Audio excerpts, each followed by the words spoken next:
बचाओ, कोई तो बचाओ, ये मुझे मार डालेगा। गांव के मैदान में गूंजती हुई वो चीख हर किसी के दिल को चीर रही थी। लोग भाग रहे थे, धूल उड़ रही थी और मौत खुलेआम दौड़ रही थी।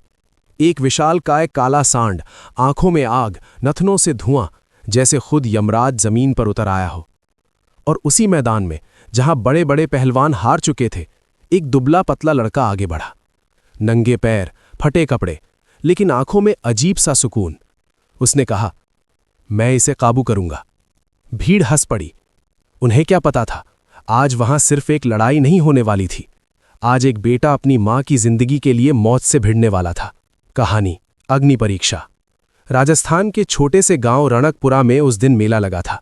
ढोल की आवाज, लोगों की भीड़ और हर तरफ एक ही नाम गूंज रहा था, कालू, कालू, कालू। मैदान के बीच खड़ा था वो सांड, इतना विशाल कि उसे देखकर ही अच्छे अच्छों के कदम कांप जाएं। उसकी आंखें लाल थीं, गुस्सा ऐसा कि जैसे किसी ने उसे छेड़ दिया हो। गांव में ऐलान हुआ था, जो इस सांड को काबू करेगा उसे 5 करोड़ रुपए मिलेंगे। ये सुनकर दूर दूर से पहलवान आए थे। एक एक करके हार। पहला पहलवान आगे बढ़ा, जोर से दहाड़ा और अगले ही पल सांड ने उसे हवा में उछाल दिया। भीड़ चुप। दूसरा आया, तीसरा, चौथा, लेकिन हर बार वही नतीजा, हार, दर्द और अपमान।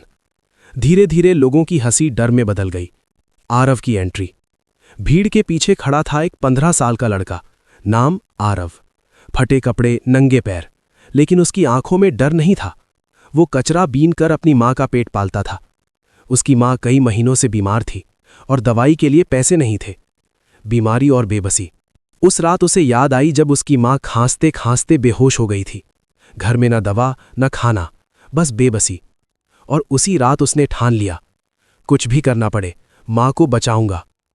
उसके पिताजी, जो कभी गांव के सबसे अच्छे पशु चिकित्सक थे, उन्होंने एक बात सिखाई थी, जानवर ताकत से नहीं, भरोसे से जीतते हैं। चैलेंज स्वीकार।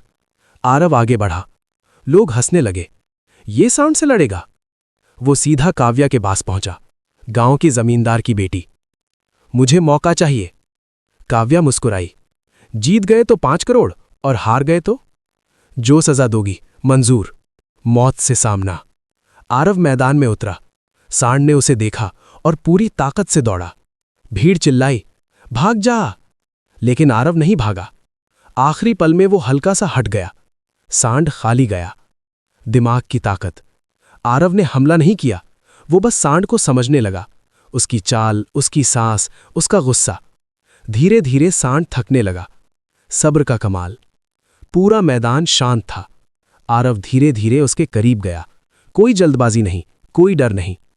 चमत्कार। उसने धीरे से सांड को छुआ, जैसे दोस्त को छूते हैं, और फिर सांड शांत हो गया, धीरे धीरे बैठ गया। इतिहास बन गया। पहले सन्नाटा, फिर तालियों की गूंज। लोग चिल्लाने लगे, जीत गया। असली ट्विस्ट। काव्या ने कहा, तुम जीत गए, लेकिन पैसे सीधे नहीं दे सकते। आरव की आंखों में आंसू आ गए। मुझे पैसे नहीं चाहिए, बस मेरी मां बच जाए। दिल बदल गया। काव्या का घमंड टूट गया। पूरा पैसा अस्पताल जाएगा, तुम्हारी मां का इलाज होगा। अस्पताल की रात। आईसीयू के बाहर बैठा आरव। डर, इंतजार, दुआ, पूरी रात। नई सुबह। डॉक्टर बाहर आए। ऑपरेशन सफल रहा। आरव रो पड़ा, लेकिन इस बार खुशी से। नई जिंदगी। कुछ महीनों बाद उसकी मां ठीक हो गई। आरव ने मेहनत शुरू की। अब वो कचरा नहीं बीनता था। अंतिम भाव। एक शाम उसने आसमान की ओर देखा। पिताजी, आपकी सीख ने मेरी दुनिया बदल दी। हवा चली, जैसे आशीर्वाद मिल गया हो। सीख। हिम्मत ताकत से बड़ी होती है। दिमाग लड़ाई जिताता है, और मां सबसे बड़ी वजह होती है लड़ने की। अगर दिल को छू गई हो तो याद रखना, हीरो वो नहीं जो ताकतवर हो, हीरो वो है जो हार नहीं मानता।